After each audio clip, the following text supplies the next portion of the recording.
இன்றைக்கி எத்தனை மனுஷங்க எதிர்பார்ப்போடு இல்லை கர்த்தருடைய எதிர்பார்ப்பை நிறைவேற்றுகிற ஆட்களாக இருக்கிறாங்க.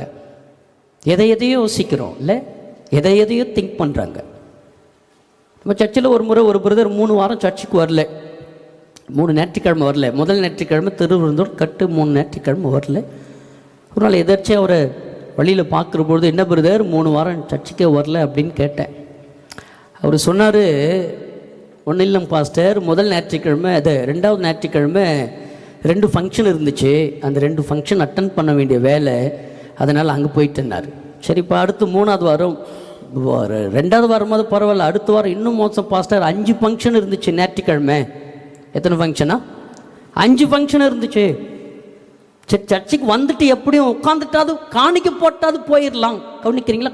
அதனால தான் கிராமத்தில் இங்கெல்லாம் காணிக்க சீக்கிரம் எடுத்துருங்கள. சென்னையில் கிராமத்தில் லாஸ்ட்டு தான் காணிக்க, பிரசங்கமெல்லாம் முடிஞ்சு எல்லாம் கடைசி தான் கவனிக்கணும். ஏன்னா எழுந்து போயிடுவாங்க கிராமத்தில். இப்போது 5 ஃபங்க்ஷன் இருந்துச்சு பாஸ்டர், வேறு வழி இல்லை, போயிட்டேன். சரிப்பா, அடுத்த வாரம் என்னாச்சு? ஐயோ, அதை ஏன் கேட்குறீங்க பாஸ்டர், அதுவாது பரவாயில்ல 5.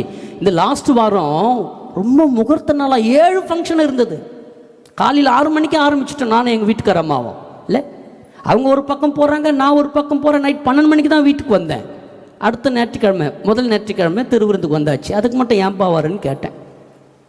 திருவிருந்துக்கு மட்டும் ஏன் வர்ற இல்லை? கவனிக்கிறீங்களா கர்த்தருடைய பிள்ளைங்க? எங்கள் பைபிள் எங்கேயாவது எழுதியிருக்கா என்ன? ஒன்றும் விளங்குறது இல்லை. திருவிருந்துக்கு மாத்திரம் போயிடணும், மீதிக்கிற 3 வாரம்லாம் ஃபங்க்ஷன் ஜங்ஷன் அங்கங்கே போய்கிட்டே இருக்க வேண்டியதான். மக்கள் இந்த மாதிரி மாறிட்டாங்க, உருமாறிட்டாங்க மக்கள். கிறிஸ்துவம் கீழே போய்கிட்டே இருக்குது. கூர்ந்து கவனிக்கணும் கர்த்தருடைய பிள்ளைங்க. அதுக்கு அவர் ஒரு ஸ்டேட்மெண்ட் கொடுத்தார். அவர் ஒரு அழகான வார்த்தை ஒன்று சொன்னார். அவர் சொல்லி பல வருஷம் ஆகுது, இன்னமும் நிறைய இடங்களிலே என் இருதயத்தை அது பாதித்து கொண்டே இருக்கிறது.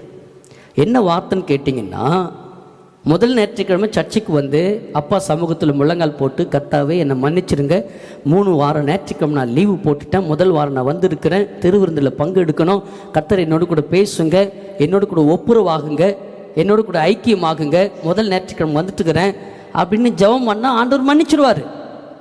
கவனிக்கிறீங்க நீங்கள்? அவர் கோச்சிக்க மாட்டார். ஆனால் சொந்தக்காரங்கெல்லாம் கோச்சிக்கிறாங்க பாஸ்டர். சொந்தக்காரெல்லாம் என்ன செய்கிறாங்களா? கோச்சிக்கிறாங்களாம்.